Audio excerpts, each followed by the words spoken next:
Usually I can tap it and it makes a larger thump. Good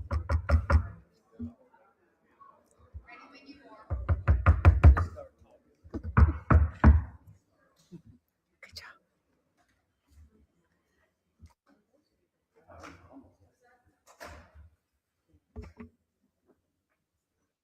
Are you ready? Okay.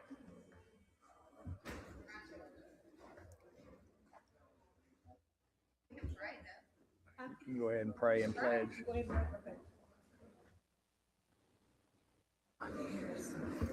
going to go ahead and call the Finance Committee meeting to order. The volumes are turned down.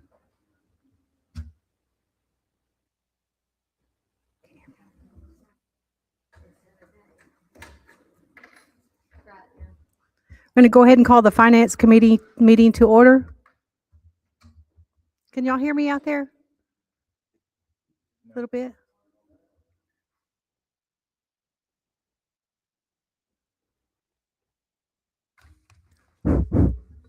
Okay, I'm going to have to use my inside voice. Sorry, my outside voice. I'll try one of them. If you can't hear it, I'll use the other one. All right, so let's go ahead and pray. We'll get started.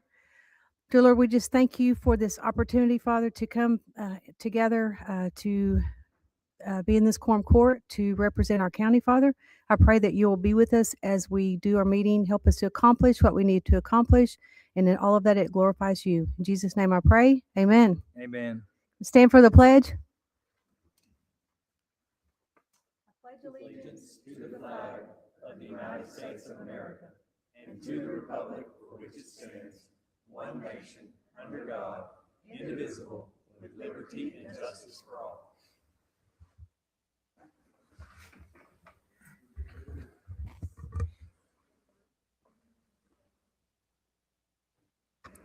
Okay, we're going to get started with a consideration of an ordinance establishing the Senior Citizen Center Fund, an ordinance to establish a special revenue fund to be called the Senior Citizen Center Fund and to declare an emergency. So moved. Second. A motion on the floor from Justice Brown, second by Justice Peters. Do we have any questions on this? All those in favor? Aye. Any opposed, like sign? I think you may have did something there. It sounds better. That sounds better. Yep. Okay, next item, there it goes. Next item on the agenda is a consideration of an ordinance to clean up grants budgeted in 2026, an ordinance to amend the 2026 Garland County Budget Ordinance 02525 to anticipate revenue, appropriate, and transfer funds therefore to various budgets. Move to adopt. Just a motion by Justice Brown, second by Justice Anderson. Judge, if you would please run through those for everybody. Sure. May have to get Susan to help me on these. Circuit Court Division 1 judge requested a reduction to the opioid settlement grant by $500 because it's not in there. Yeah, it's spent, so it's not in there. The sheriff requests step-in grant to pay back the Washington Memorial Hospital. As you know, these reimbursable grants, we borrow the money from the Washington Memorial Hospital Fund, and then as soon as we get the grant, then we put it back in there. So this is to pay back for that step grant. Then the next step grant, he's requesting $97,600 from the OMH fund for the one we've got in place right now, along with the local match of $27,000 for our step grant for the entire sheriff's office. The Justice Assistance Grant, I don't know that I think those are going away. The JAG grants, I'm pretty sure that they're going to go away. We've used them for bulletproof vests and items like that in the past, but I'm pretty sure they're going away. And so we unappropriated that amount from the 26 budget because there's not going to be any grant to reimburse that. Circuit Court Division 2, that's a transfer of $514 to complete their grant that they had. And then prosecuting attorney requests the $20,000 to pay for the reimbursable part of drug task force investigator. Okay, so we have a motion on the floor and a second. Do we have any questions on any of these items? Okay, all those in favor? Aye. Any opposed, like sign? Motion passes. Next on the agenda is a consideration of an ordinance to amend the 2026 Garland County Budget Ordinance 02525 to anticipate revenue, appropriate, and transfer funds therefore to various budgets. Second. Motion by Justice Peters, second by Justice Brown. Judge? You ready? So county judge requests to appropriate $21,256.83 in the general fund, the general services budget to pay for retirees' benefits. They're reimbursed to the county, the APRs are, but we have to go through the claims process just the same. Request $109,000 in the LATC fund. It was not budgeted in 2026, and we have to have it spent in 2026, so we're appropriating that. It's another one of those items that came through, like the CARES Act and all that stuff. The deadline for this is to have it spent here, so we're pushed it forward to make sure we spend it this year. And then $1,846 to the animal control fund. As you know, we match dollar for dollar. It's an actual cost that we pay the city of Hot Springs. So at the end of the year, if they've been shorthanded, or if they've had staff that wasn't there, or if they've not had some expenses that they anticipated, we pay a reduction. Well, this year we're short about $1,846.50 in the line where we use our money that we get from the voluntary tax on the tax bills. We use that to match the adoption fees at the city of Hot Springs to reduce the cost of operation. And so their adoption fees were way up this year. And so we had budgeted $75,000, but it was about $1,846.50. Not about, it was exactly $1,846.50 short. So that's to cover that. Also, correction and anticipated revenues, solid waste fund, increasing it from $1,838,620.69 to $2,206,344.82 in the 0.5% sales tax. That's the portion that we take from the general fund here and support the solid waste district for it. Tomorrow at 2:00 is the bid open. Tomorrow at 3:00 is the bid opening for our house-to-house collection. It'll be a 7-year contract. We have 5 interested parties in it right now. So tomorrow we'll be opening those bids. By May, the solid waste district will also be doing bids for the collection, the class 1 that's going to go to Bauxite or Little Rock, whoever gets the bid on that. So both of these will be 7-year contracts. And so this is the renewal of the starting over again of what we just went through. We were blessed the past contract. In 2019, we negotiated a 7-year locked contract with Bauxite, and they had no CPI or anything. And you know about 22, what things happened there. Mm-hmm. And we were able to maintain that $19 a ton that we spend over there for each load. So I really expect a pretty significant increase that we're going to see this year because I believe they've operated below cost. But anyway, that's coming tomorrow.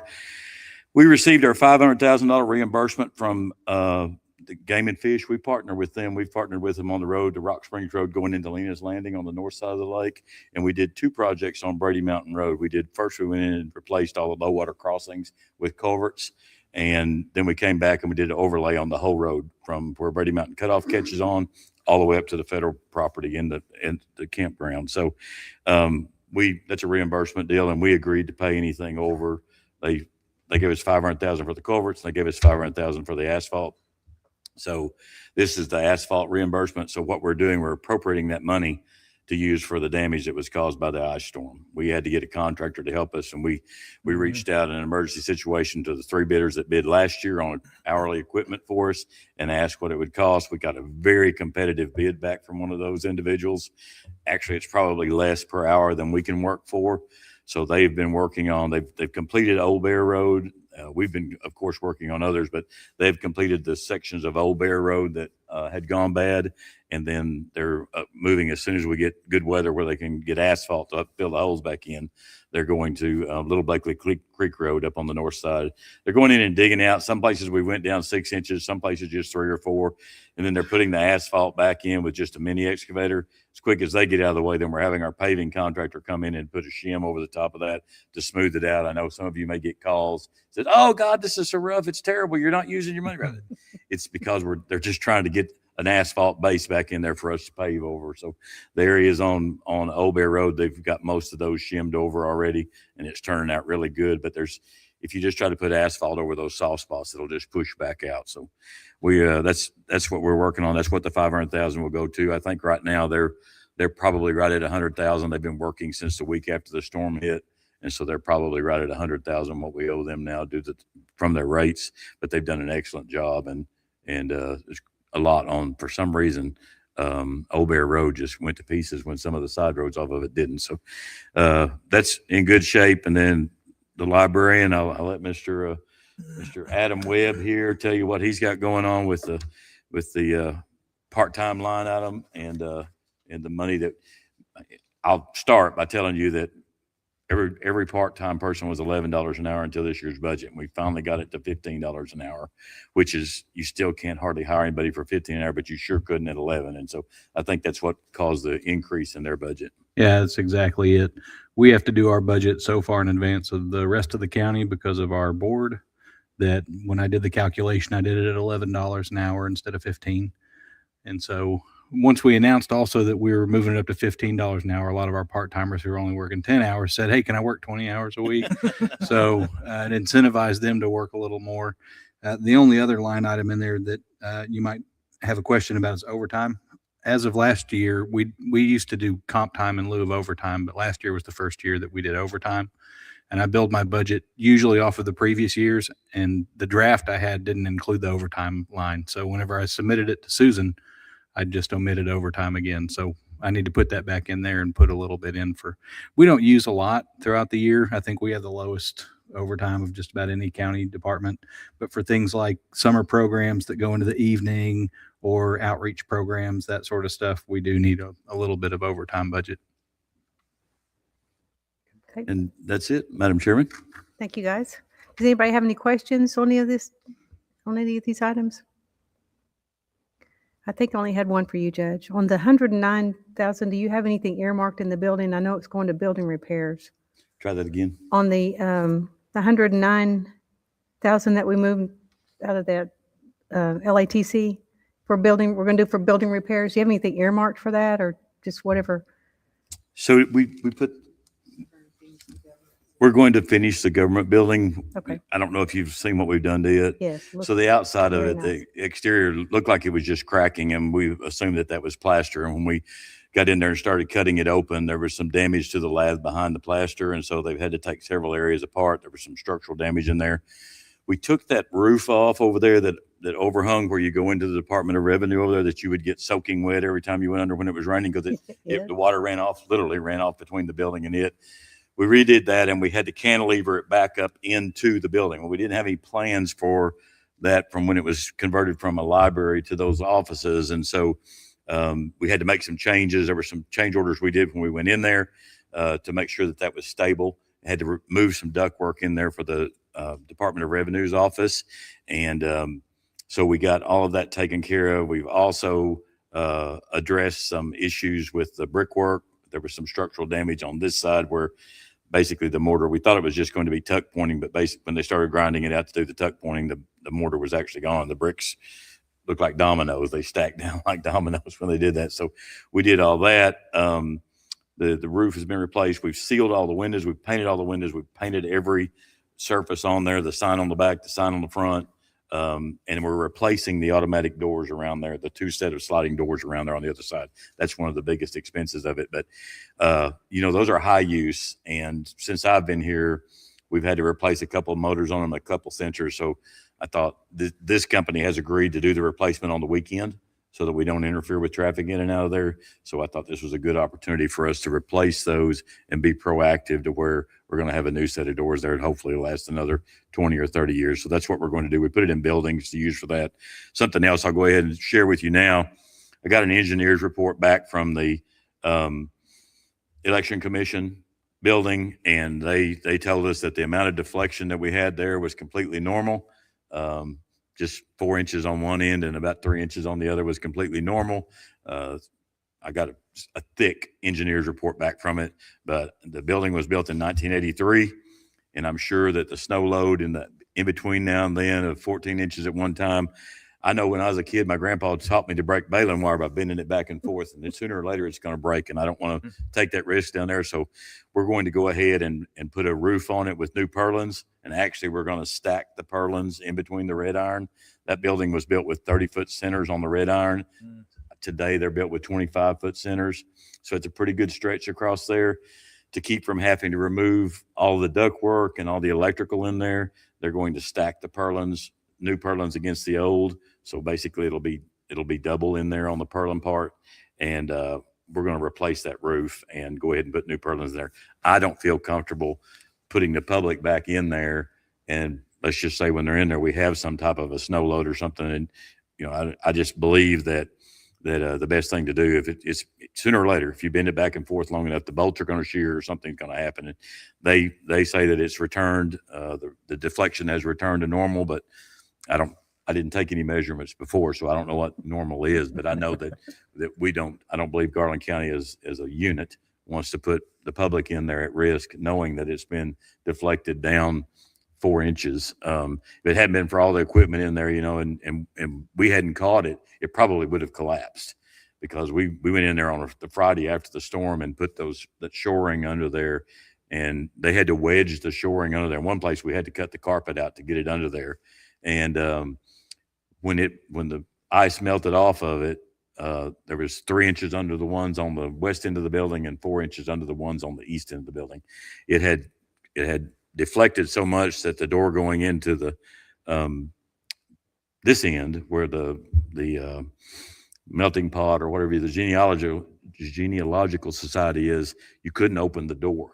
It drug when you opened it real bad and scraped the top. And so after everything got off of it, you could open it fine, but there's cracks in the sheetrock going up from each door frame, and the center wall that's been put in there, there's cracks in the sheetrock going up from it. So we're going to fix the roof, make sure everything's right while we got it open.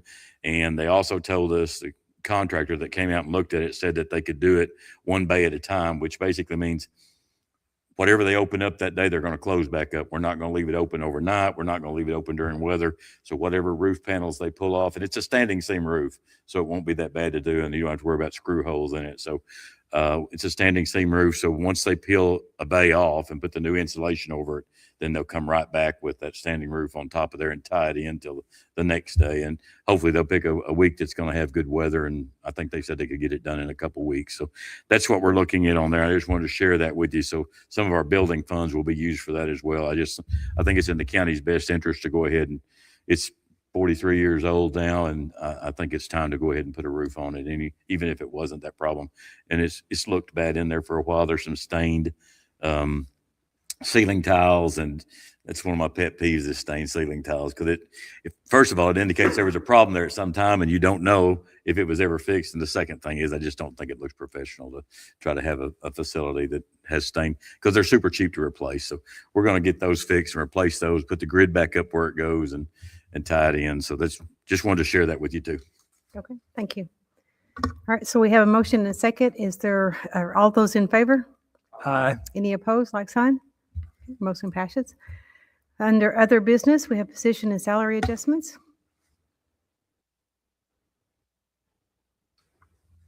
Move to acknowledge. Motion from Justice Brown to acknowledge, second from Justice Peters. All those in favor? Aye. Any opposed? Passes. Next, we'll move on to the overtime report. You're going to see some growth in the overtime report there, but this was during the storm, and it was not just the road department and the sheriff's office that was affected. 911 was affected. Solid waste was affected due to running late and trying to get everybody's trash picked up on the next week. So we did have quite a bit of overtime there, but I know we needed it, and if we could have got more people to work overtime, I would have asked them to do it, because we had our hands full with it for sure. Move to acknowledge. Okay, motion by Justice Brown, second by Justice Anderson. All those in favor? Aye. Any opposed? We'll move on to the update on the sales tax collections in the general fund and the solid waste fund.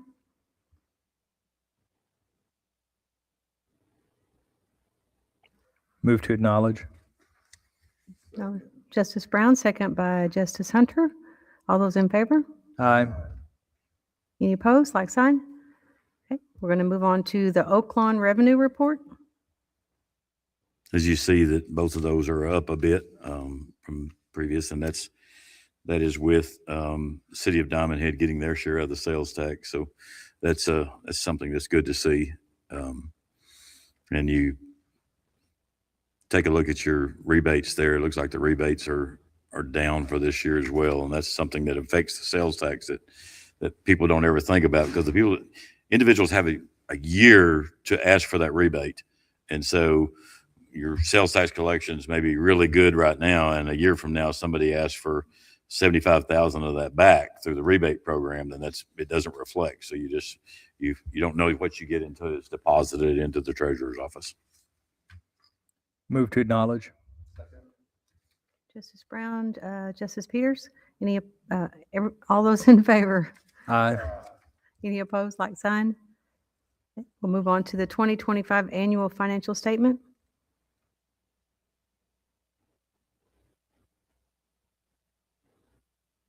Move to acknowledge. Second. Okay, motion by Justice Brown, second by Justice Eds. All those in favor? Aye. Looks like we are complete with that, so meeting adjourned.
Um, uh, Justice Young, you mind opening us in prayer? I would like to.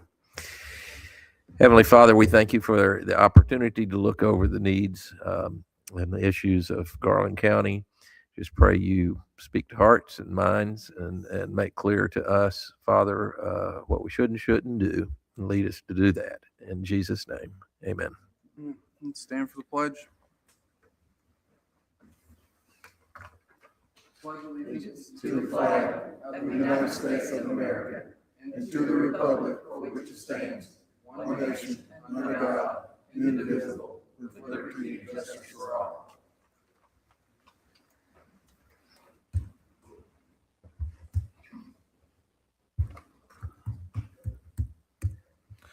All right. Starting out is resolution number R26-05. Be it resolved by the Quorum Court of Garland County, State of Arkansas, a resolution to be entitled, a resolution confirming the appointment of Anita Bogard to the Royal Water Public Facilities Board of Garland County, Arkansas. Move for due pass. All right, any discussion? Hearing none, all in favor? Aye. All opposed, same sign. Resolution R26-05 is a pass. Ordinance number 026-02, be it enacted by the Quorum Court of Garland County, State of Arkansas, an ordinance to be entitled, an ordinance to establish a special revenue fund to be called the Senior Citizens Center Fund and to declare an emergency. Move for due pass. All right, any discussion? Oh, is it possible to co-sponsor this? Is it too late to do that?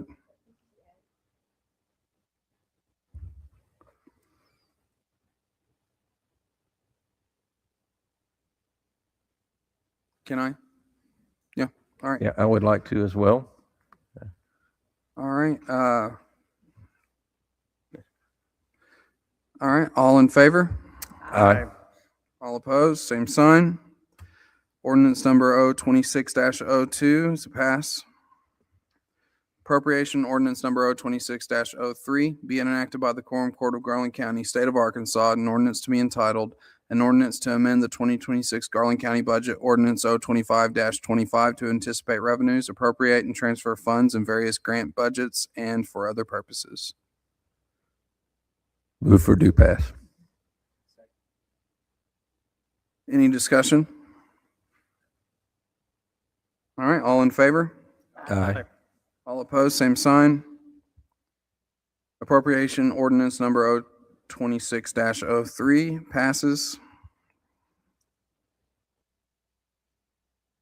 Appropriation ordinance number 026-04 being enacted by the Quorum Court of Garland County, State of Arkansas, an ordinance to be entitled, an ordinance to amend the 2026 Garland County budget ordinance 025-25 to anticipate revenues, appropriate and transfer funds in various budgets and for other purposes. Move for due pass.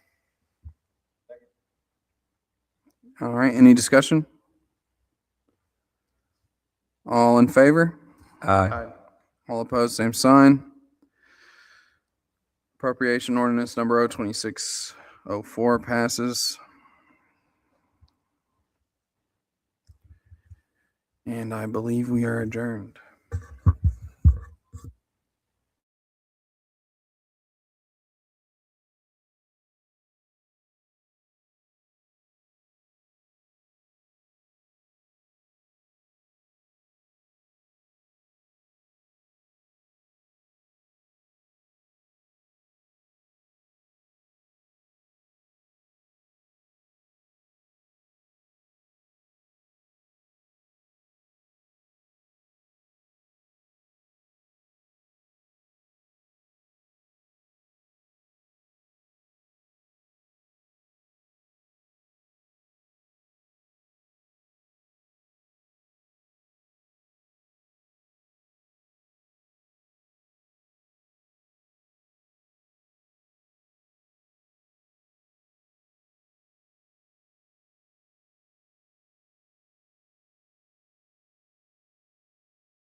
And Quorum Court to order. Tonight we have Chris Conley here with us to present the prayers from Gospel Light Lakeshore Heights campus. And if you would come forward to the microphone, Chris, and then as soon as you deliver the message, and I'd ask that you do the pledge with us, and then you're free to stay or free to go. But I thank you very much for being here tonight. All right. Thank you very much. And just thinking about the prayer tonight, I was reminded about King Solomon, and something that we may all, or most of us know, that God had granted him a gift, basically saying, ask for what you wish and I'll grant it.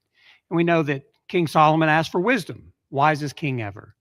But we also sometimes forget that in that he asked that who can lead this great people of yours, God, without an understanding heart to discern between good and evil. So that's where I want to go tonight with my prayer. If you would join me in prayer. Heavenly Father, Lord, as we stand here in front of these leaders that you have appointed, Father, that you have put in the place, these men and these women that lead our great county here in Garland County, I pray that your wisdom would fall upon them so they can discern between good and evil, that they can discern between the things that are good and best for our county, that you would give them courage, Father, to stand up for what they know is right, and that you'd give them kind heart to be able to discuss matters that may be a little weighty or sensitive. So, Father, we ask that you be among them today in all their meetings, and as they go forth, Father, that you would give them that wisdom that will help them lead the great people of Garland County. And we pray this all in Jesus' name. Amen. To the flag of the United States of America, and to the republic for which it stands, one nation, under God, indivisible, with liberty and justice for all. Chris, thank you again. I know you've probably got plenty to do, but thank you for coming and being with us tonight. And come back whenever you can. Yes, sir. All right, Sarah. Sarah, would you please call the roll? Justice Broughton. Here. Anderson. Jones. Young. Bales. Hooten. Myers. Here. Floyd. Here. Peters. Here. McGrew. Here. Hunter. Here. Brown. Here. Eds. Here. Thank you.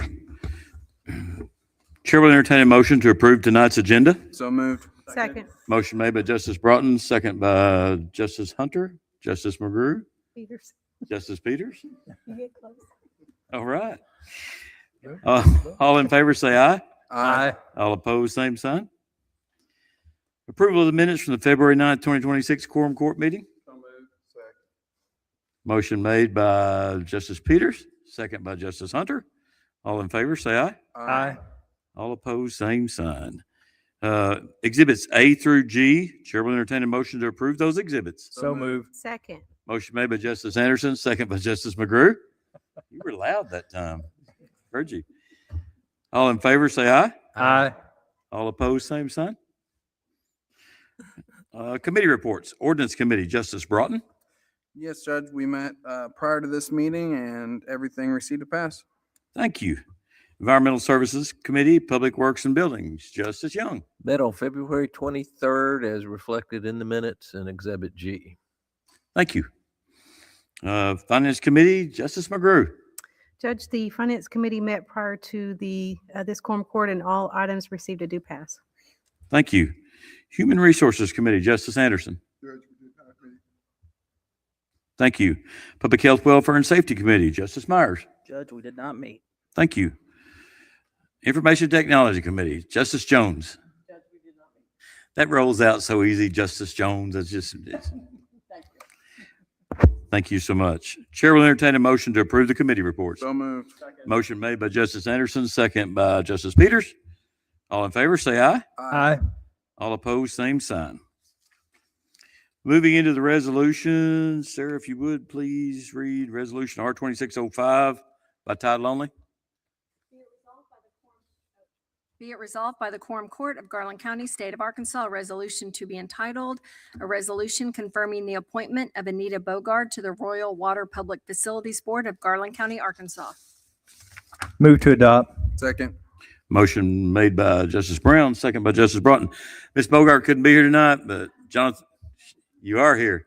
Okay, thank you. I saw Jonathan here, and I didn't know if both of you be here or not. But could you come forward just a moment in case anyone has any questions for you? First of all, thank you for willing to serve on that committee. I know there's a lot to it, and the Rural Water District is one of those that seems to always have to keep going. But thank you for your willingness to serve. I know you've served in the past, and I thank you for your willingness in the future to serve as well. And Jonathan was instrumental in putting that together, and my administrative assistant has alarms on her calendar that reminds me of when to remind Jonathan to remind somebody to be appointed. So we've got a series there that we do. But has anybody got any questions for Ms. Bogart?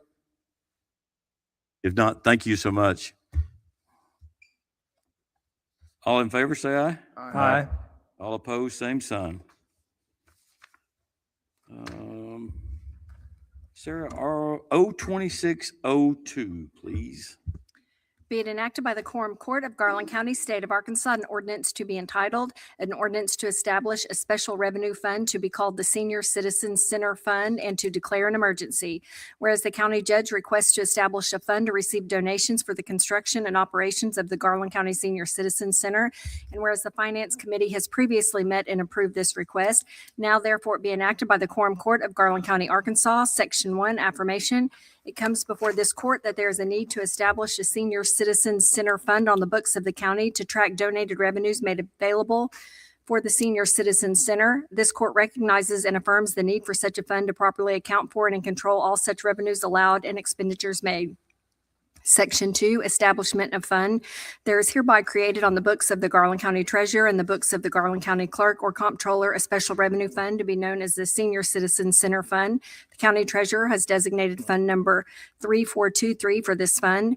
Any transfer codes, revenue codes, office/department codes, and expenditure codes are to be assigned locally using the county financial management system per the direction of the Arkansas Legislative Audit. Section 3, operation of funds. The Senior Citizens Center Fund is subject to all the normal county budgeting, appropriation, and expenditure regulations of Title 14 of the Arkansas Code annotated in the county financial management system. Section 4, emergency clause. It is found by this court that the receipt of Senior Citizens Center funding for the Senior Citizens Center is imminent or already received, making it necessary to establish the Senior Citizens Center Fund in order to properly track the revenue and appropriated expenditures. Therefore, an emergency is declared to exist, and this ordinance shall be in full force and effect from the date of passage and approval. Judge, I move we suspend the rules and place ordinance O2602 on its second reading by title only. Second. Motion made by Justice Brown, second by Justice Jones. Sarah, please call the roll. Justice Broughton? Yes. Anderson? Jones? Yes. Young? Yes. Bales? Yes. Hooten? Yes. Myers? Yes. Floyd? Yes. Peters? Yes. McGrew? Yes. Hunter? Yes. Brown? Yes. Eds? Yes. All right, Sarah, please read O2602 by title only. Be it enacted by the Quorum Court of Garland County, State of Arkansas, an ordinance to be entitled, an ordinance to establish a special revenue fund to be called the Senior Citizens Center Fund and to declare an emergency. Judge, I move we suspend the rules and place ordinance O2602 on its third and final reading by title only. Motion made by Justice Brown, second by Justice Anderson. Yes. Sarah, please call the roll. Justice Broughton? Yes. Anderson? Yes. Jones? Yes. Young? Yes. Bales? Yes. Hooten? Yes. Myers? Yes. Floyd? Yes. Peters? Yes. McGrew? Yes. Hunter? Yes. Brown? Yes. Eds? Yes. Sarah, please read O2602 by title only. Be it enacted by the Quorum Court of Garland County, State of Arkansas, an ordinance to be entitled, an ordinance to establish a special revenue fund to be called the Senior Citizens Center Fund and to declare an emergency. Judge, I move we adopt ordinance O2602. Second. Motion made by Justice Brown, second by Justice Broughton. Any discussion? Yeah, just a couple of questions, Judge. The special fund, it states constituent. I can barely hear you, Okay, Justice Hearing. I'm sorry. Constituent asked me why construction was included. Is that for future constructions No, outside it of will be the for this construction. So current? yes, I've got commitment from two entities for funds that are not recurring. So they won't be able to be used for recurring expenses. And as you know, when the first bids come in on our project, they were about 4.1, and we worked for about 3 weeks with contractors getting them to give us, basically they gave us part of their work. And so we got it down to 3.5, but there's very little room for any contingency. So we expect there may be some overages, and plus we've still got architect fees and engineer fees. We have ran into a snag in the back northwest corner of rock, and we had core sampling done before we did it, but it came back sandstone, but the density of it is so great that our contractor that's doing the dirt work came out with a D8 dozer with a ripper on it, and he got it down, but we're still a little bit high. Our elevation is not right. So they have sent the plan for that area. Unfortunately, that's where the pickleball court is. So they sent it back to try to have them put it on their CAD. The engineers put it on their CAD and work it around to see if we can move some things and maybe move that drive that goes around the back, move it closer to the building, something to maintain where we're at right now. If not, we've got a real odd situation where it would have to be hammered out. And we also are concerned that the slab is green, and any hammering too close to it could cause fracturing of the slab. So what we're hoping that will happen is that the engineering firm can maybe turn the pickleball court and move the driveway in.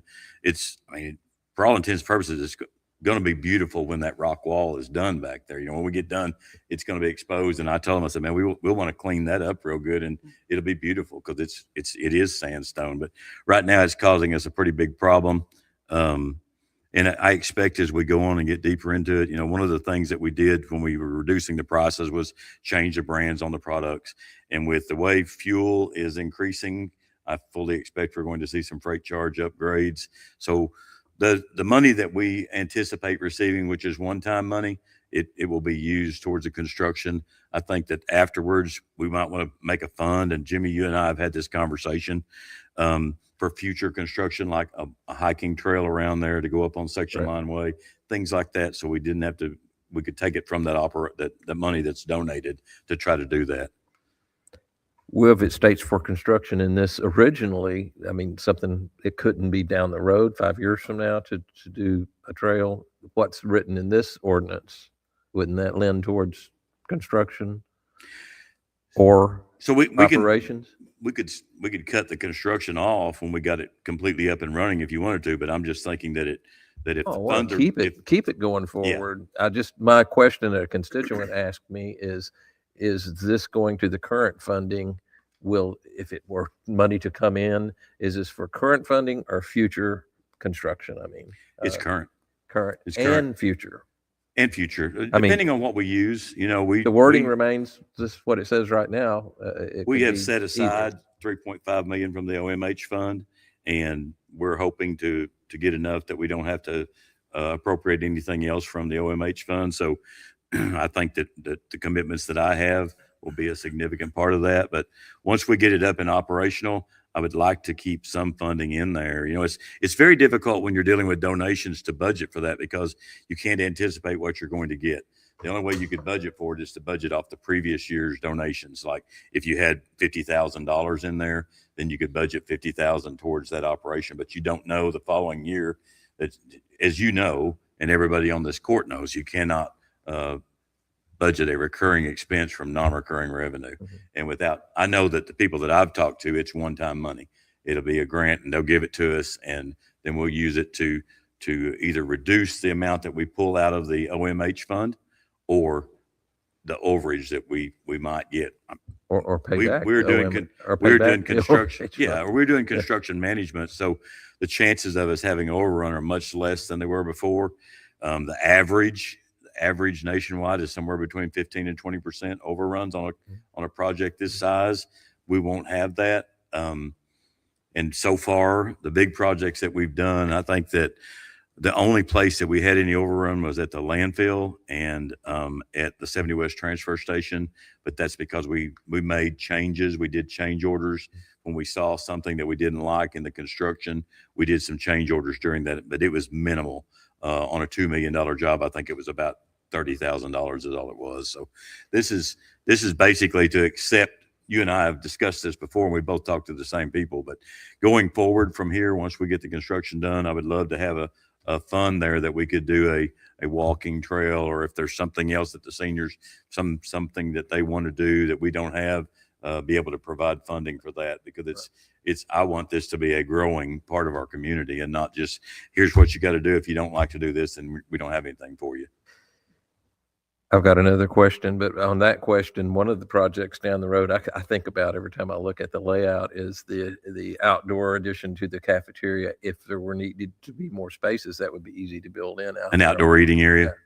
The other question would be, back when we first started working on this, it was the city had pledged $500,000 towards the project. Are we seeing that? Is that still in their budget? That's what we had a commitment from, and from, if you remember. And I would like for them, I would like for them to be able to announce that when they give us the money. We don't have it yet, but they committed to us in 25 to do it for 26 because they had already committed in 25 to another project.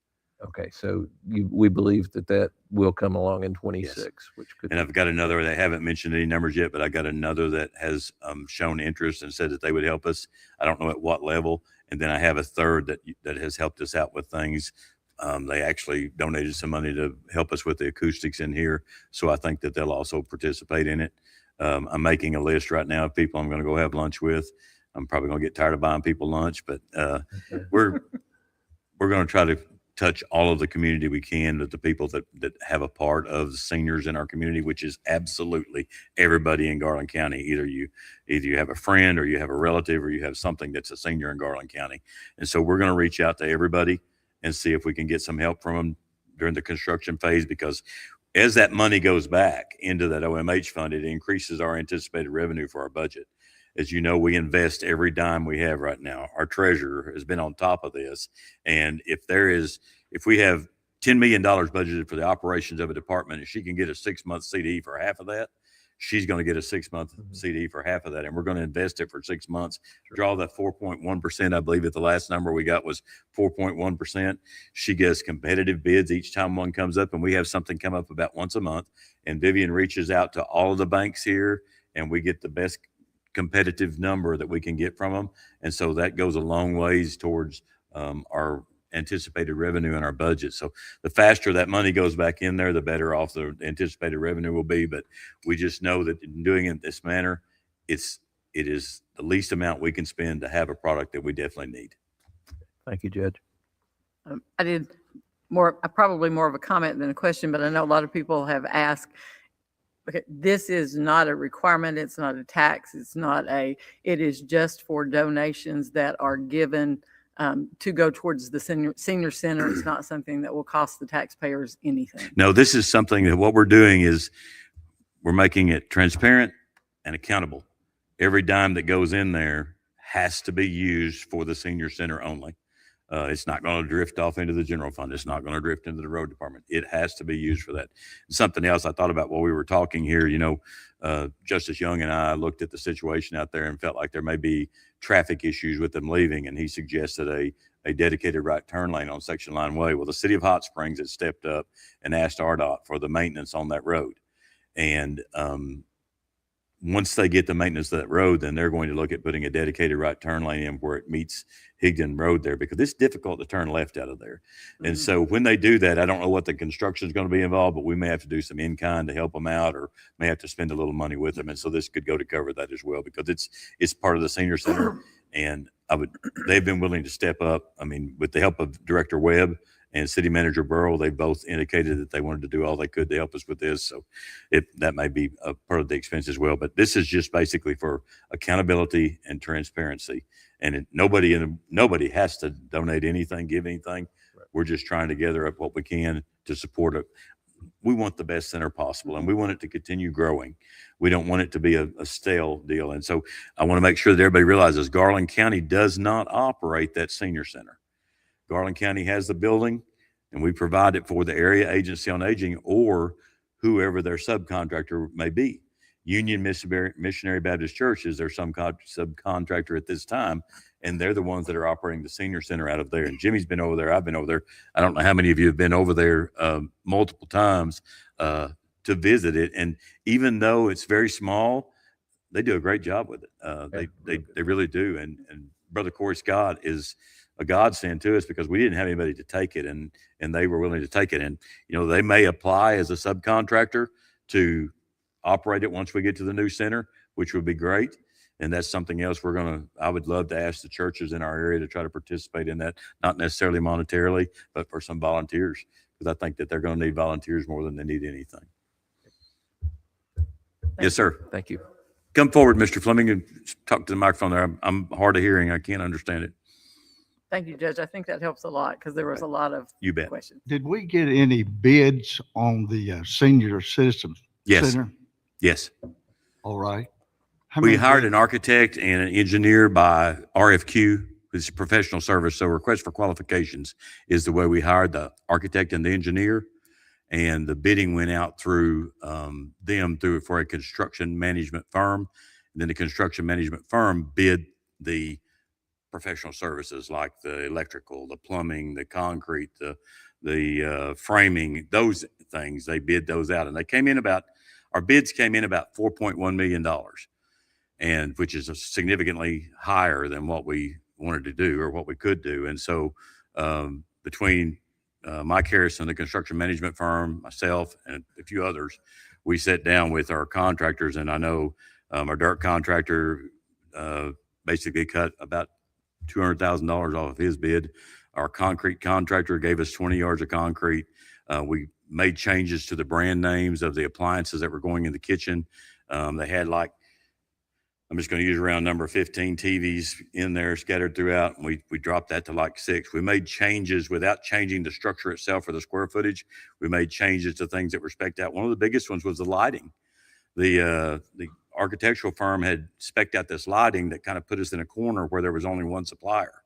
And that supplier was 3 times as high as anybody else. And so we went back and made sure that we could look at others. And Justice McGrew's husband, who's in the electrical business forever, can tell you about this, but we went back and made it to where we could look at others, and we saved a significant amount of money in getting a second bidder on the electrical and the lighting.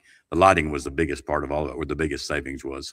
Okay, great. One other question. Did we not several months ago move from the old MH fund 3.5 to $4 million? 3.5 is what we appropriated for the construction of this. Yes, sir. 3.5, all right. Yes, sir. And that OMH fund came from the sale Of the Washita Hospital. Yes, of sir. Washita Hospital. Then why is it that we cannot use, I understand it was about $8 million that we had in that fund, Mhm. 7.9. So why is it that we cannot use the rest of that money if needed to complete this project?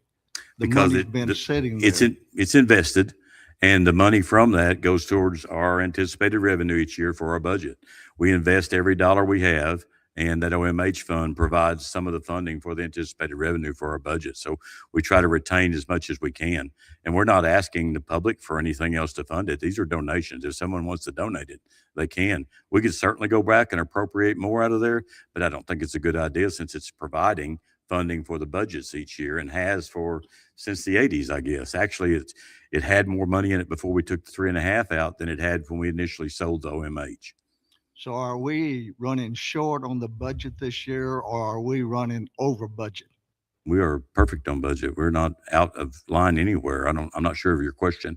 We've only had 2 months of operations. Right, I know. But at the end of 25, were we, Actually, I think we were under budget in 25 on everything. I think we had to add some overtime at a couple locations, but other than that, I think we were under budget on everything. okay. We wound up, if you'll remember, in 25, we had 27 pay periods instead of 26. And we used funds that we had saved during the year due to lack of positions being filled or something like that to pay that 27th pay period. And we still wound up under budget. All right, thank you. Yes, sir. Any other discussion, questions? Hearing none, Sarah, please call the roll. Justice Broughton, Yes. Anderson, Yes. Jones, Yes. Young, Yes. Bales, Yes. Hooten, Yes. Myers, Yes. Floyd, Yes. Peters, Yes. McGrew, Yes. Hunter, Yes. Brown, Yes. Eds. Yes. Thank you. Chair will entertain a motion to suspend the rules and read appropriation ordinances by title only. So moved. Motion made Second. by Justice Broughton, second by Justice Anderson. Sarah, please call the roll. Justice Broughton, Yes. Anderson, Yes. Jones, Yes. Young, Yes. Bales, Yes. Hooten, Yes. Myers, Yes. Floyd, Yes. Peters, Yes. McGrew, Yes. Hunter, Yes. Brown, Yes. Eds, Yes. Sarah, please read 02603 by title only. be it enacted by the Quorum Court of Garland County, State of Arkansas, an ordinance to be entitled, an ordinance to amend the 2026 Garland County Budget Ordinance 02525 to anticipate revenues, appropriate and transfer funds in various grant budgets and for other purposes. Move to adopt 02603. Second. Motion made by Justice Brown, Brown, Peters. second by Justice Broughton. Or Broughton. My apologies.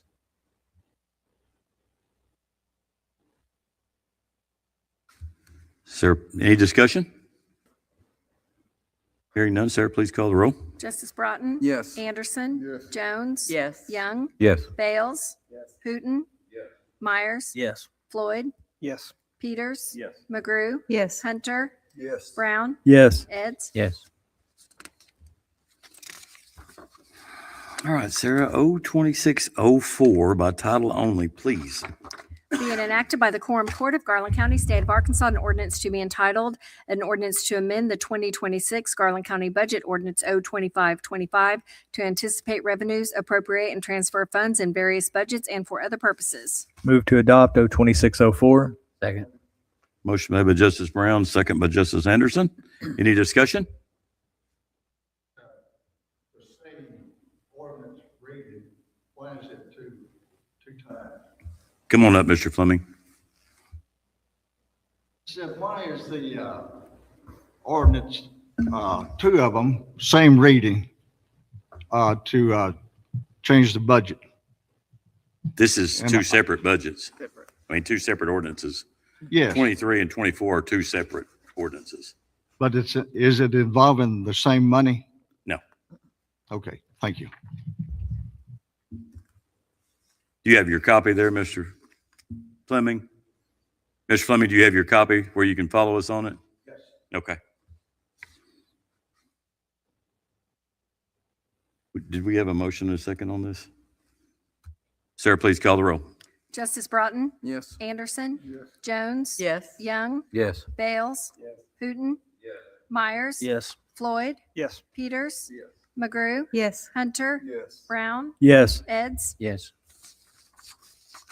So we've got a presentation that the Metro Partnership would like to do tonight on workforce. Mr. Troutman and Mr. Jackson are both here, and Carol Bales is here, and Ralph Bales is her husband. I want to make sure I say that right, because it's not that Carol is Ralph's wife. It's the other way around. We make sure that we make that. That's right. And Cole. Oh, and Cole is here too. I didn't see him. He's They're scattered. quiet back there. So we've got a presentation. I've got a flash drive here. We've got a presentation. The only thing that we've muted Bill Burr's conversation out of it because we can't get anything to come out of there. But Gary, you look stressed, and you need to unwind a little bit and unstress. This is going to be a good time for you here, and we're gonna. Which Gary? You. Oh, I'm good. And in fact, this is probably the most enjoyable thing we do.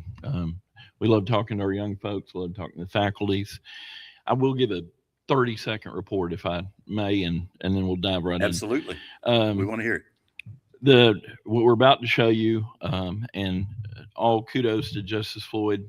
We met right before Christmas, and he said, we hear you and Gary come up here in the last 2.5 years and talked about these presentations, but we don't really fully understand it. Would love to hear them. So thank you for the idea, Justice Floyd. But just this month, since we reported y'all, we've been to Ouachita High School, 11th and 12th grade there. We've been to Mountain Pine, 11th and 12th grade there. Caddo Hills, out in the middle of the country. And Judge will tell you, if you live in Norman or Caddo Gap, Arkansas, there's not a lot of things to do but drive into Hot Springs and Garland County to work. We would hit all the way down 5th grade through 8th, and then 9th through 12th there, and Magnet Cove as well. So 4 schools just this month. Gary gets us in there with his contacts. something I've got to talk very vaguely about because I don't want to get in any trouble. But we had a company that was, for lack of a better word, just decimated by the ice and snow, that had connections in another state and threatened to use those and move out. And just want to give Cole a lot of credit. Cole worked extensively on this. We worked with the state, with AEDC, we worked with the city, and we worked with the county to not only keep this company here, but they're going to actually be expanding. So we're thrilled about that. Many jobs involved, and I'll certainly give you all the details when I can talk more about it. But just want to thank, it was great. It was very reassuring to see state, city, county, metro partnership all working together to make that happen. And last but not least, before we get in, Cole and I spent 2 days in San Antonio back in February and visited with a lot of folks, retailers and restaurants that we'd love to see in Garland County. And we met with the folks that own the mall, and we subsequently met with them once since we've been back. So I know you all know a lot buzz going around the mall. There's some really good news to come. So we're very excited about that. And I don't know that we've been able to say that in some time, but we really are. So pre-clued into tonight. Again, I tell you every month, like I did earlier, talk to 4 schools. This is what we do, Gary. That's why we brought Gary on board from West Memphis, brought him home 3 years ago so we could get into schools, make a difference in the young folks' lives. Personal testimony, grew up here, Lakeside, UCA, pretty much had to live in Little Rock to make a decent living at that point in time. Was just simply not aware. And Gary and I start every presentation. We're 2 old guys doing here at Mountain Pine, Lake Hamilton, Hot Springs High today. And it's because no one ever came to Lakeside or Hot Springs and said, don't worry about your future. There's plenty of jobs here. Do what you love. By the way, now there's 10,000 baby boomers retiring every day. So find something you're really good at. And by the time you get skilled in it and ready to go, someone will be retiring and there'll be a place for you. So that's the bottom line message. But we want our young folks to have the opportunity to stay home and let them know about the opportunities here. So without further ado, I'll turn it over to Gary and we'll get rolling. Thank you, Gary.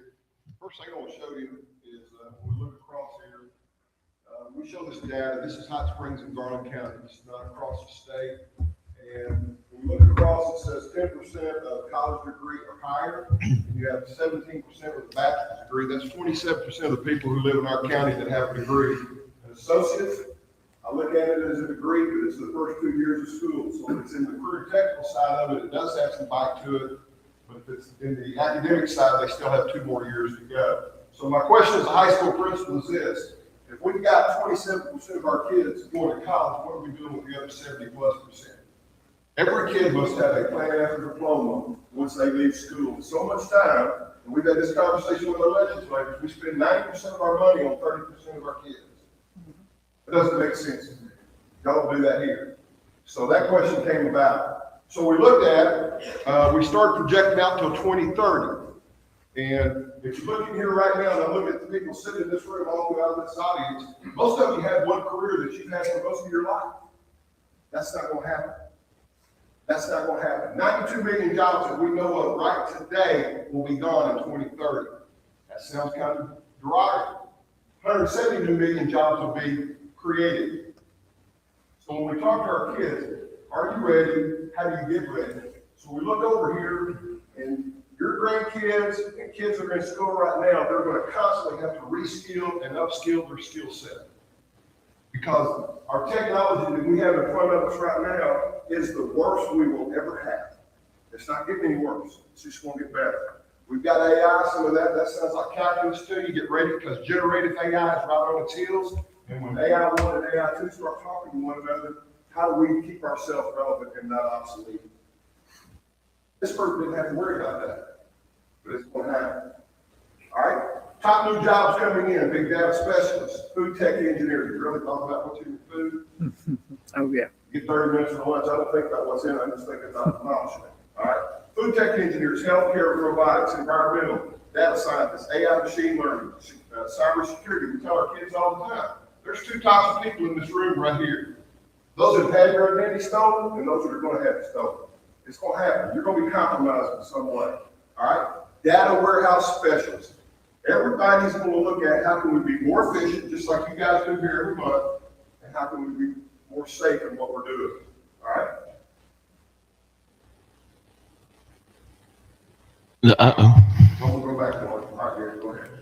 No, I was just going to say, as much as we love talking to students, this particular, we're talking to the faculty at Fountain Lake, and nothing excites me more than see a teacher elbow another one and say, I've lived here my whole life. I never heard that. So we like sharing that information. Again, like Gary said, I want to reinforce it before we get started. Garland County is slightly above the state average of 27%. 25% of Arkansans have 4-year degrees. 25%. Throw a number at me, I hear the inverse of that. So what are we doing? As Gary said, what are we doing? The light bulb goes off when they're 25, 27, 30 and say, I need to grow up and go to work. Ideally, we're training them at a young age, or at least exposing them to several different professions and let them find what they want to do now. Someone asked, why don't we talk to the faculty? Gary and I were currently in 12 different school districts right now, 7 inside the county, outside, and 5 outside the county. If we can get our teachers to start talking to kids and actually learn what they're passionate about, start teaching lessons that line up in the fields that they want to go into workforce, then we're getting somewhere. But if we don't tell them what we have, then they're going to go to Little Rock, Northwest Arkansas, because they don't know that those opportunities right here. I hear the tax report every month. Oh, what's the word we use? Blessed. And if we want to stay blessed, then we got to keep our workers here. We want them to buy here, live here, and die here. All right? I say that, and I mean that. We want them to live here their entire life. We need our faculty thinking about it as well. Okay. All right. So when we go in and talk, in 3 years we've been here, we've talked to approximately, we're right on the edge of speaking to about 8,000 students. And the other day we were at Cattle Hill, we went all the way down to 5th grade. We don't ordinarily do that, but they're such a career technical school. 2% of their kids go to college. So everything they do at Cattle Hills is lined up toward career technical. How can we get our kids employment? So when we went out there, Gary and I specifically targeted industries that were within 35 minutes to 40 minutes of where Cattle Hill School District is. They can drive and work, and we have those types of jobs here. All right? We're at Lake Hamilton doing the same thing. You'd be surprised how many kids want to stay here but have no idea. You say aerospace company, you mention something like that, they think about astronauts. You can work on your car, soapbox derby, a bicycle, motorcycle, side by side. We have those jobs here for you. We just need to educate our kids. And I point this out all the time. I've got a $20 bill. Somebody tell me what a dangling participle is. That's what I thought. What did you say? A dangling participle. What a dangling participle dangling is. participle is. They give you $20. I don't Yeah. want to know anybody knows what it is. We're trying to teach things that are relevant to make our kids want to stay here. All right? We go through, we branch out, we're at Quorum High School right now. We've got, I think this is 9th and 10th grade down here. This was Marshonda Jones from Energy. She's sending an alignment down here. Poland already has 4 people in the alignment school. 8 weeks out of high school, got the training, Energy paid for it. They're making $50,000 a year in high school in Poland. You know where they can live? They can live in Poland and work here, or they can live here and work here. Either way. Those opportunities are available for them. FiberPro is one that we worked with back in 2022. You know, they're out by Cutter Morning Star School. That's another thing we try to do. We try to paint a picture for these kids, especially if they're out in rural counties, where this is, so they can get a feel for it. You know, it's just nature of the younger generation. They're not as likely to move away from home at 18. I think Gary and I, and many of y'all, most of y'all probably were counting days till you turned 18, ready to move out on your own, get that going. Some of these kids are not. They're going to stay at home for a while. So we like to say that FiberPro, big on welding, huge timber industry, and Josh is on our board, does a great job. We're excited about this. Is the groundbreaking out at National Park College, and we put this in there because we do have several welding industries in here. The question that we're trying to challenge the Arkansas Department of Education about is this. We have 3 different types of welding facilities in Hot Springs and Garland County. We have steel welding, we have stainless titanium welding, and we have aluminum welding. We want our kids to have an opportunity to get all three of those certificates so they can stay right here. Because we only offer steel, we're only serving 1/3 of the welders. We've been out to visit you at your place. We talked about that. How can we get our kids to aluminum? I go to Express Boats. Steel, I go to any timber manufacturing and do that. Titanium or stainless, I go work with aerospace companies. So those kids can get those instead of taking some of those classes they will never use again. They can get in that career technical class and get that third certificate. We're still working on that. We're going to get there because they're going to be tired here. All right? Veranda, Success Express Veranda, as Gary just said, one of our big boat providers. And we're kind of going to get in, segue from talking to you to kind of get more in our presentation. But Veranda is, as I just told Sheriff before we got started, Veranda is the Chevrolet, if you will, of boats. It's a good solid boat, not too sexy, but it's going to last a good time. It's made here. Great company, Rory Herndon family, third generation. Gary likes to point out this young lady, and we do point out to all the students, we're not just talking to the boys in the room. There's a lot of girls that we see, as many women in these plants as we do men. But this lady is maybe an art major that things didn't pan out. Now she's painting custom boats at Express Boats. There we are at Lake Hamilton now. We do not have a graphic of the boat itself. Hoping we did. There we go. That's what I'm pointing at when we're at Lake Hamilton. That's Miranda. So if Express is a Chevy, Miranda is a Mercedes. That is those boats are upholstery. Do we have that one too? The upholstery.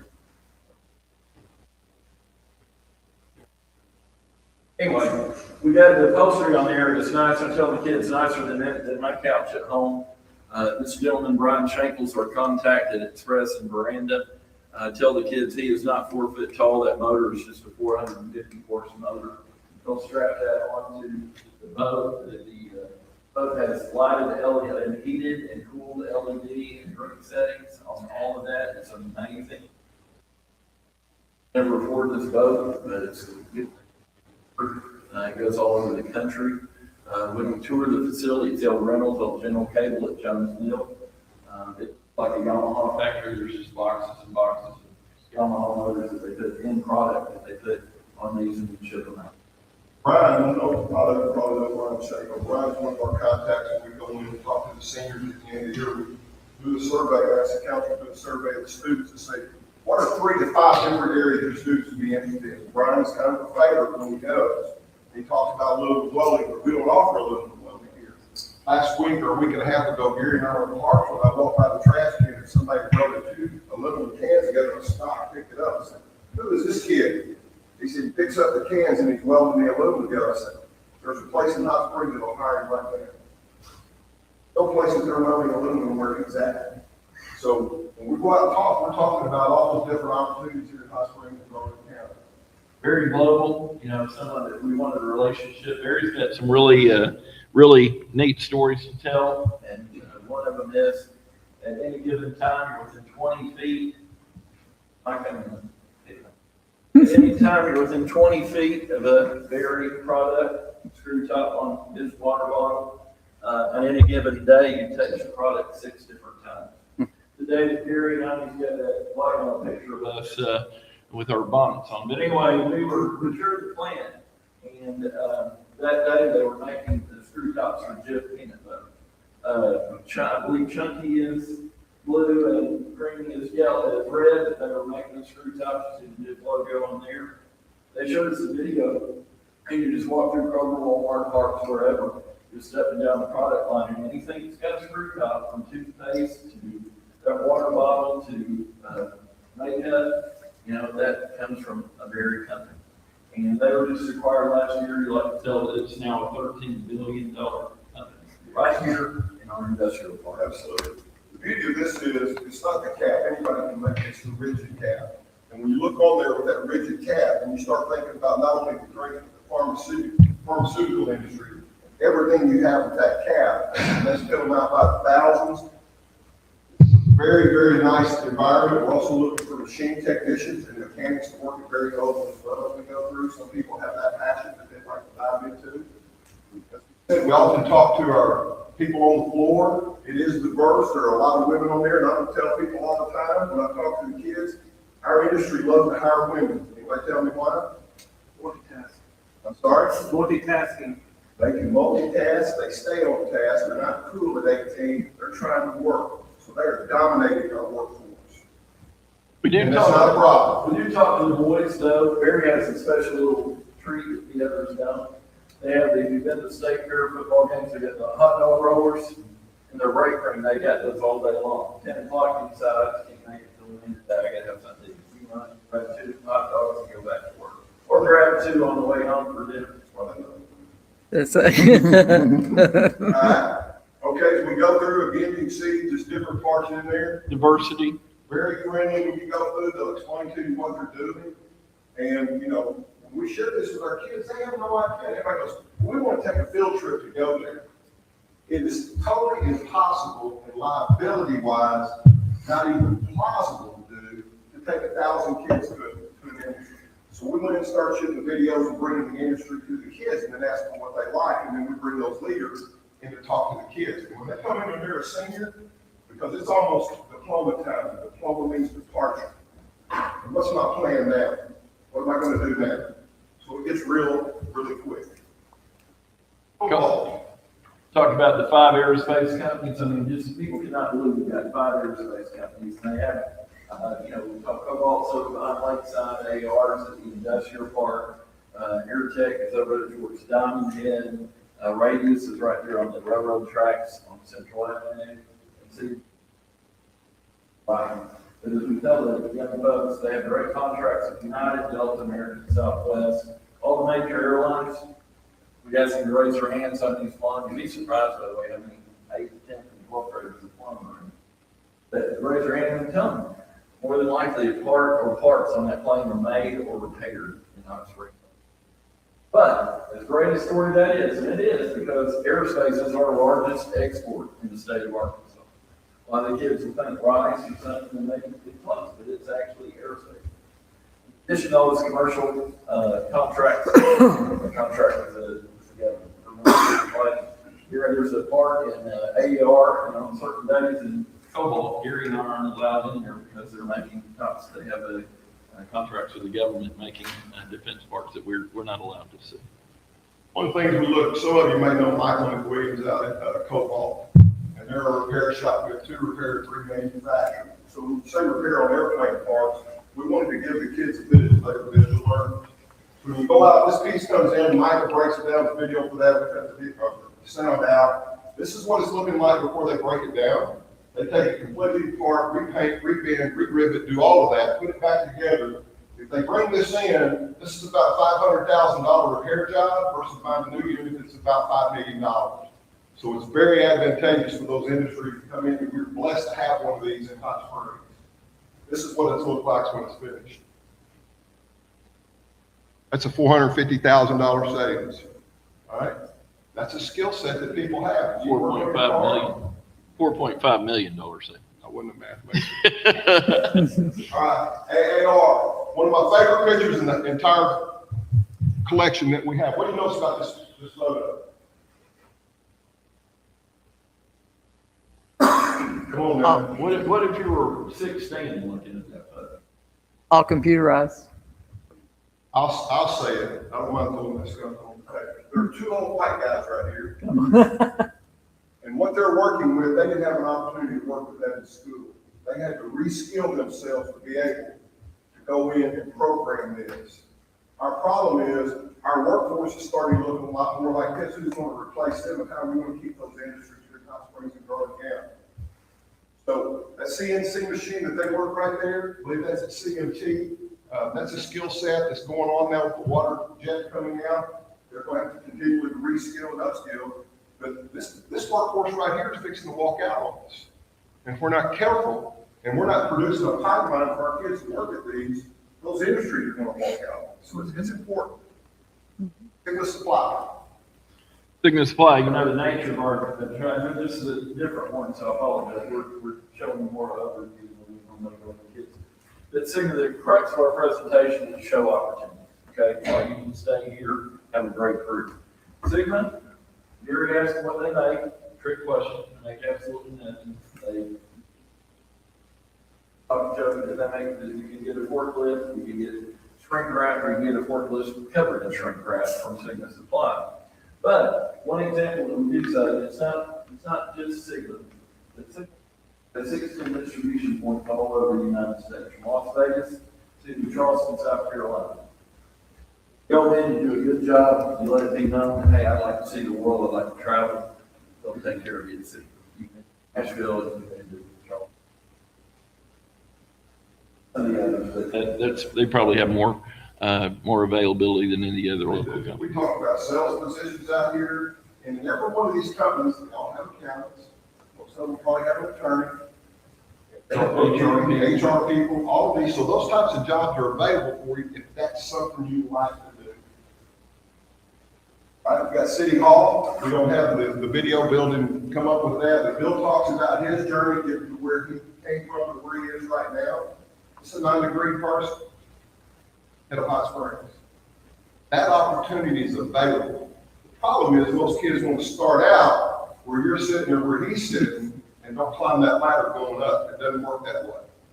And we bring that into our conversation. We tell them there are 2 types of interviews. One day that you go in and actually interview for the job, and every day while you're there, you're interviewing, you just don't know it. If you want to move to that capacity, your work habits, your tendencies will show over. When that promotion comes, you'll be the person who stands out. So we talk about 2 types of interviews. And it'll save you 6 minutes by not showing the video, but Bill gets very personal in there now. He wasn't able to complete his degree. But, you know, as Gary said, he's managing 600 plus people, $175 million budget. He's doing okay. But that really resonates, especially when we're at Hot Springs at his alma mater. To you folks, but all over, obviously all over the county. This is 2024 big announcement, Origami Sake that we talked about at the time. Matt Bell, the second from the right over there, Ben Bell, the one that went to Japan to learn the process. But that was our big announcement for that particular year. Matt Bell at the time had told us, you know, let me say a little bit. Everybody comes to Gary and call it on, they've got this pro forma, and it's just unbelievable, and it's blue sky, and we're going to do this. And from company, I'm telling you, that whatever they showed us, they far surpassed. Matt told us he wanted, his goal was 1% of the sake industry. He wanted to be in 5 states in 5 years. 3.5 years later, since we've had 37 states with sake. Along the way, they came up with a seltzer product because that's such a big route. You know, that's such a big product. They're in 37 states with Snow Monkey. They decided last year to start out. This is that is since revised projection from wanting 2% of the wine industry. I'm sorry, 1% to 2% of the wine industry. I don't have to tell you how many billions of dollars the wine industry does. This because any kid that has an interest in science, from the molding of the rice and breaking it down, I didn't understand what brown rice or broken rice was, but I got a pretty good idea of this. Have that type of interest, and this is a place you could work. We're not promoting drinking, we're promoting opportunities for employment here. It's something that you would love to do. Science majors, and oh, by the way, you're a quarter mile from Code 1 Star School. All right. And there's Matt, and there's the tank. All right. Amazon, you all know that was a big story for 2027. There's 2024. They're starting to run together. We met with them in May 2023 in Atlanta. So we need to be here. And as you know, that was probably the fastest project maybe that we've ever done. That was either in 5 months from initial visit to that ribbon cutting there at last October of 24. Mountain Valley Spring Water, you've heard all about it. You've heard about it recently. I didn't bring my prop. I normally have the water with me, but you all know what it looks like. I like to point out, because my wife's a retired history teacher. So it happened in 1865. What ended in 1865, this company started 6 years. Place it was then. But it was a real there every day. And that we mentioned right here, and the CEO flying from Australia, and folks from New York, from Maine.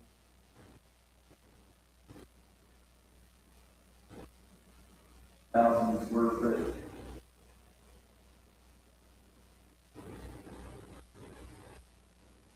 Our biggest project ever that we're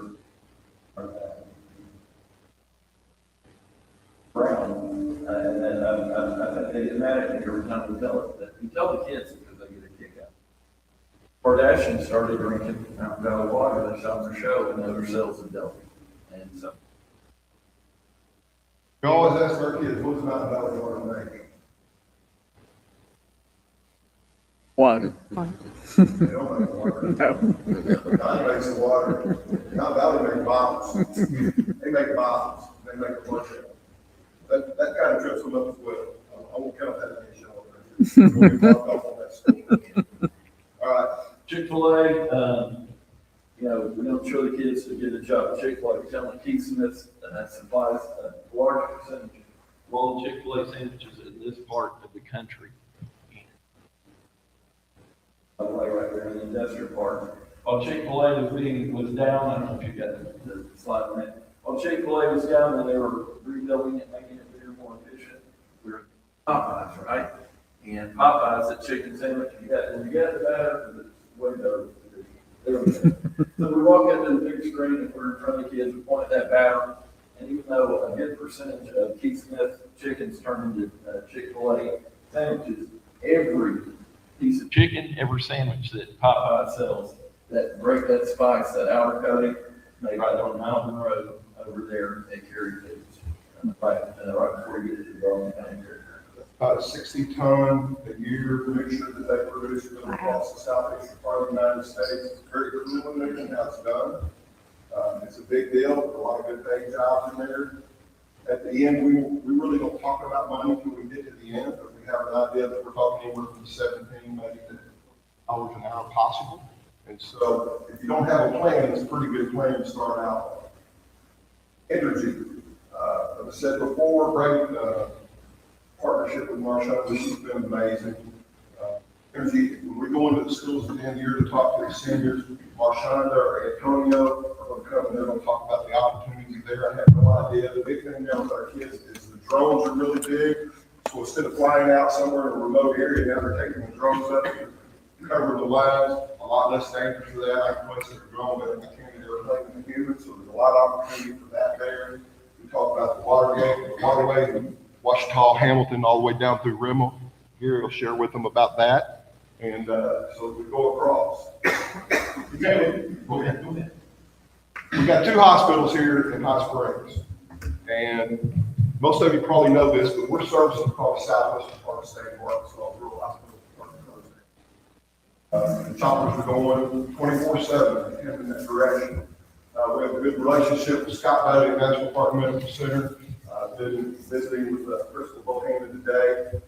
They've offered for our kids, because there is a shortage in healthcare and workers. What are we doing there? We have one of our kids right now currently is at the University of Arkansas. They just completed their first year of nursing school. They're 4.0 students. Might go where they want to, but they're coming back to Hot Springs in the summer. And the father didn't want to work in a balloon shop somewhere in town. And he asked about if there's something they could do in the medical profession. Both of our hospitals have stepped up and said, any kid going into nursing school, they've been accepted. When they come home at Christmas, spring break, Thanksgiving, during the summer, they will do paid internships for them while they're working. Talk to those students when they're here. You're interviewing. You don't know it, but you're interviewing right now. Once they finish, after they complete their nursing certificate, both of our hospitals will ask the students for a 2.5-year commitment to work at either hospital. And if they sign that, then they will reimburse the last 2 years of tuition that they spent to go and finish nursing school. That's a great plan. It's very proactive, and we're battling everybody across the state for the same people. So that's an incentive that they offer there.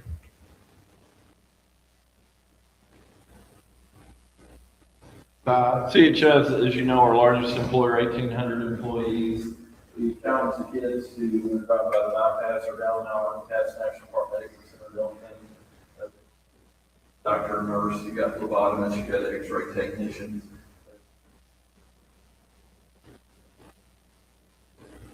Culinary folks. So basically a city of 1,800.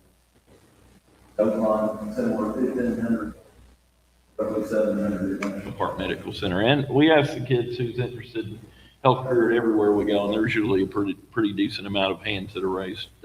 One of the cool things about CHI, and some of you will probably remember Dr. Ross, who was here. He didn't care where we were speaking. If we were talking to seniors, he said, take notice, I will clear my schedule. I want to speak to every senior I can be in front of that's going into the healthcare. That's the type of commitment that our industry is putting out to keep people here in Hot Springs. Yep.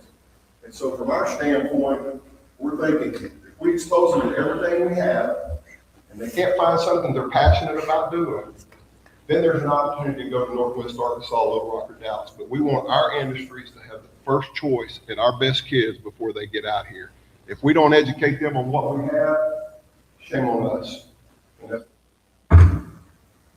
Oakland, as I said, 1,500 employees. Same philosophy as hospital.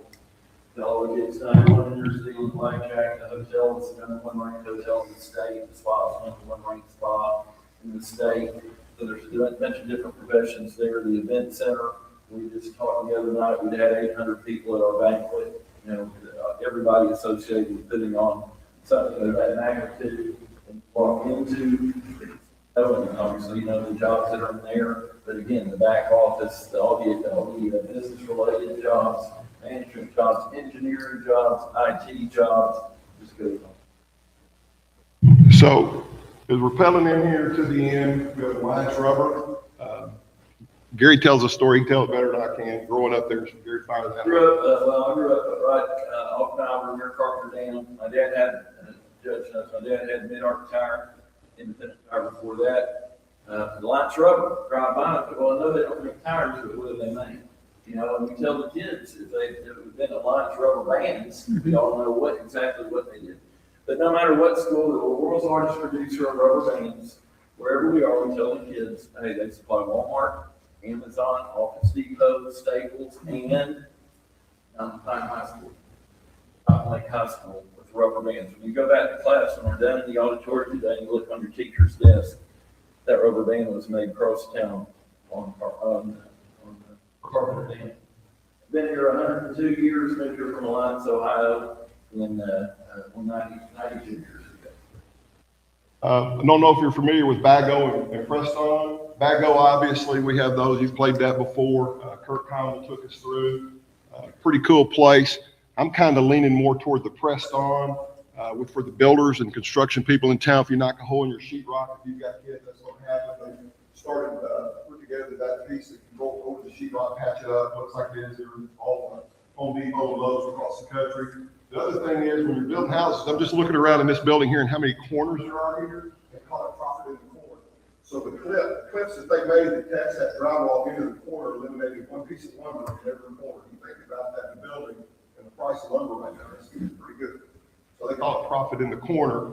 And he spent a lot of time with us showing us how it worked. And it's really pretty simple, but it's a big deal. And I want to say one thing for you real quick.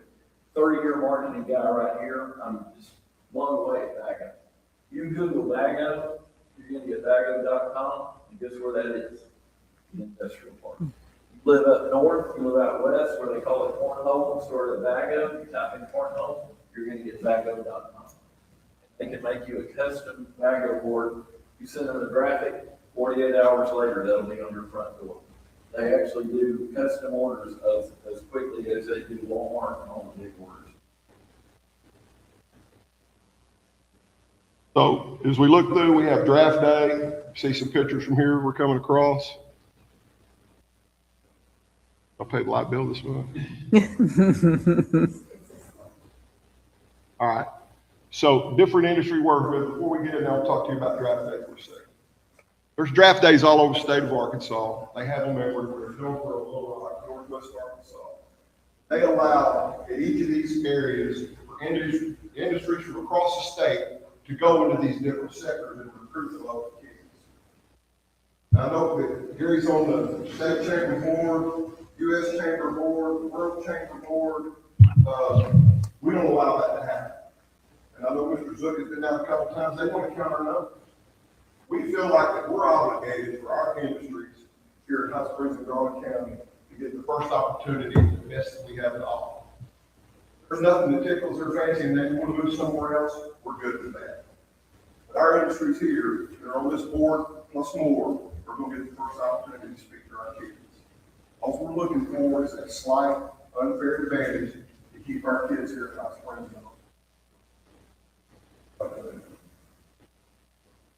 All right, we end this when we talk about this, and I want you to think about it because all of you have had one before. There are two types of jobs in this world, and this is how we relate to kids. There's get to and got to. Probably figure out the definition of both. I'm sure every one of you kind of got to job. You had to get up, you had to do it, you hated it, didn't want to go, or you had one that you loved. So we tell our kids, do you have a class that you're in right now? That you walk in, you sit down, you get engaged in the work, spend there for 5 minutes in the bell rings. How many of you have that class? Everyone will raise their hand. They're passionate about something.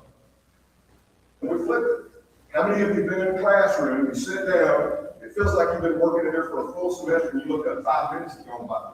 Everyone will raise their hand in that class. That's get to and got to. We tell our kids, if somebody tells you that you need to go in this specific field and you need to do this, take 2 steps back and run as fast as you can. Nobody knows what you're passionate about. Nobody knows what you love. Because we want you to find something that you have an interest in, that you want to do, because that's going to make everybody in here have great employees. It's something I love to do. Talking about that get new job. That's what we're trying to introduce as many industries to our students as we possibly can. So we appreciate your patience. We didn't mean to run that long. That was supposed to be an overview, but you know, we get kind of passionate about when we start talking, and even more so with the kids. So thanks for your indulgence. But when we're up here every month and say we were in X number of schools this month, you know kind of exactly what we were doing and why we were there. So thank you. Anybody have any questions for Gary? Hey, so you guys ever target an area that's had a vacuum from, like, let's just say Glenwood, where the mill's closing down up there? You guys ever double up on them to provide some hope for those kids that have grown up in sawmill families and now that industry is leaving their community? And you know, it would have been great. Mountain Pine is a good example when warehouses shut down out there. If there was somebody to go to the next generation out there and say, hey, you don't have to spend your life here. You can live here, but there's other things to do besides that. Because generationally, I mean, we may be 2 generations deep in people that have always had the same industry in their life. I mean, their goal was to work where their granddad did, and that was at the mill. And I'm not just picking on the mill, but Glenwood, I know, has had a mill closing up there, and it sends a ripple effect across the community. I mean, the stores up there, the people there. So just wondering if you guys ever targeted, doubled up on maybe Glenwood School, Center Point, Cattle Hills, Catagap, any of those. We do that. We were just at Cattle Hills, did 5th through 12th grade, and we targeted those basically that were about 30 or 45 minutes out from there, because that's a pretty normal commute back and forth. So we really hit heavy on what was going on in the industrial park. Center Point is more in the Arkadelphia, and they're a bigger ag drive program instead of the workforce area. So we kind of stay out of that area. But we will target areas that are close to their school. I was speaking to the sheriff before we got started tonight. Last year felt like we had a lot of kids that were interested in going into law enforcement. I was asking Dennis a while ago, what's the age when somebody can get into law enforcement? He said 18 to be a jailer. But Chief Harvey came and spoke to them last year, asked the sheriff if he'd be interested in doing that. He said absolutely he would, even though that's a tough gig for an 18-year-old to work in that capacity. But if you don't start building that pipeline and keep it rolling, eventually it's going to hit the end of the pipeline. So, yes, we do target. But Judge, specifically to your question, I mean, if that ever, we would jump on that in a minute. But Shelley and Arkadelphia, like what we're doing, just be blunt. She hired Donald Westerman to be her Gary Jackson, and they've got Arkadelphia, Gurdon, and Center Point. So out of respect, we do it in a heartbeat if they'd let us. I know we have a lot of employees that live out of Glenwood and travel in back and forth every day, and so we do draw from those areas, and it's a blessing to have them. Well, I told you several months ago, Keith Smith, we're doing our presentation.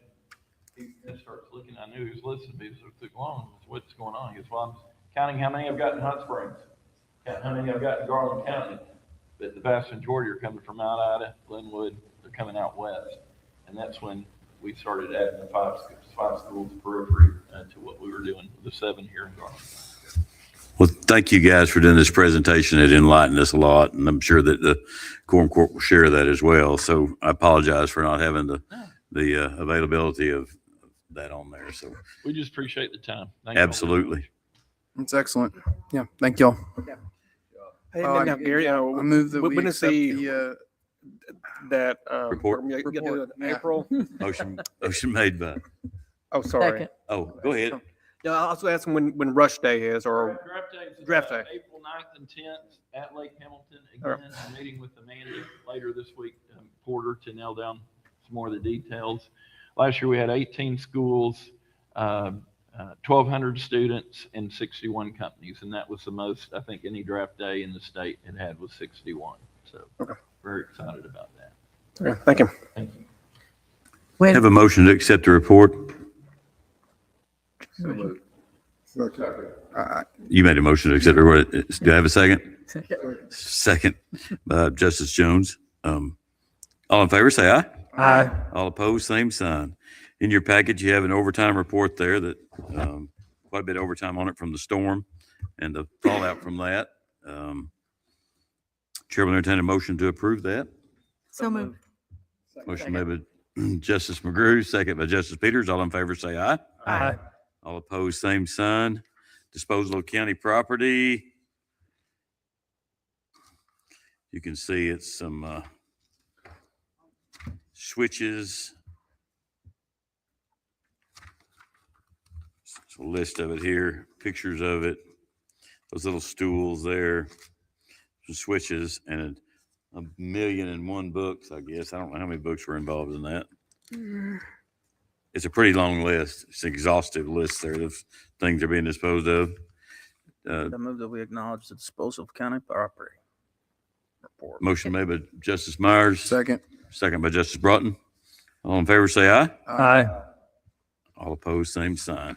You have a financial report in your packet, the annual finance report. Chair will entertain a motion to acknowledge that, approve that. So moved. Motion made by Justice Anderson, second by Justice Hunter. All in favor, say aye. Aye. All opposed, same sign. Old business? New business? Anybody want to speak? Mr. Fleming? Sake of time, it's after 7. Beginning next month, I'm going to reveal to the public, to you guys, to everybody in attendance, what's happened to me through this Quorum Court. It'll be public. I also have a article that I'm going to read concerning next month. I'll read it next month, concerning the recent elections that took place in Garland County. I'll be reading that publicly, and in my presentations, I'm going to prove that Garland County government is a cesspool of sin, secrecy, waste, and abuse of taxpayers' money, and non-transparency. I'll prove that during the presentation. Thank you. Anyone else have anything? Move that we adjourn. All in favor? Aye. Thank you all.